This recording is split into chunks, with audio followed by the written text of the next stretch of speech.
زه معجبین راضي د لیسې فکري تجربې څخه فارغه شوې د مینیاتور په رشتې کې فعلا معاصله یم.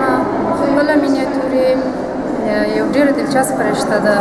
زما د دې د مخه چې زه مینیاتور ته مخ راوم د مینیاتور په اړه هېڅ نه پوهېدم. اعمال چې رالم چې ومې کته چې مینیاتور حساس ده، ګام په ګام زه وپوهېدم چې مینیاتور څومره دلچسپ دی. یعنې خپل هنر کلا ډېر دلچسپ او زړه پراخونکی دی. یعنې هر څوک چې هنر ته مخ لري هغه همیشه شاد دی، همیشه یعنې وخت چې هغه کوم اثار کاروي هغه اثار یعنې انسان دومره هم تکشوي چې کاملا غرقیږي انسان په هغه اثارو کې.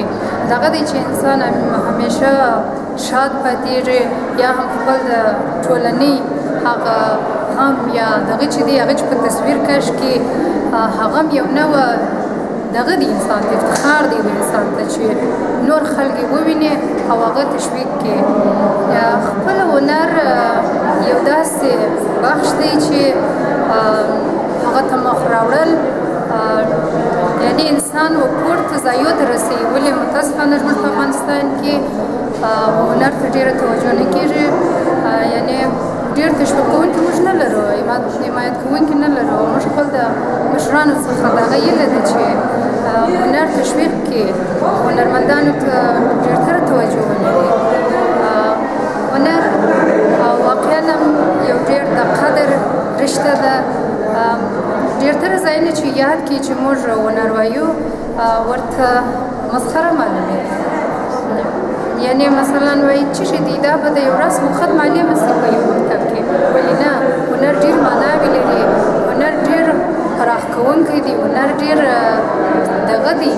یعنې د هنر د طریقه انسان کولی شي چې د ټولنې غم، د ټولنې شادي، قدیمي داستانونه دا ټول به نورو آینده نسلونو ته ورسوي چې هغه په دا رنګه یعنې وویني خلک. خلاصه هنر ډېر پراخه دی، هنر ډېر ښه دی. بیا په بخصوص د مینیاتور رشته، د مینیاتور رشته یو ډېره ظریفه رشته ده، یو ډېر عالي رشته ده. زه خپله د هغه وخت چې مې مینیاتور ته مخ راوړی دی ډېر خوشحاله یم او تر دغه اندازې چې زه رارسېدلې یم خپلو استادانو په کومک سره د هغوی څخه هم ډېره خوشحاله یم او منندوی یم.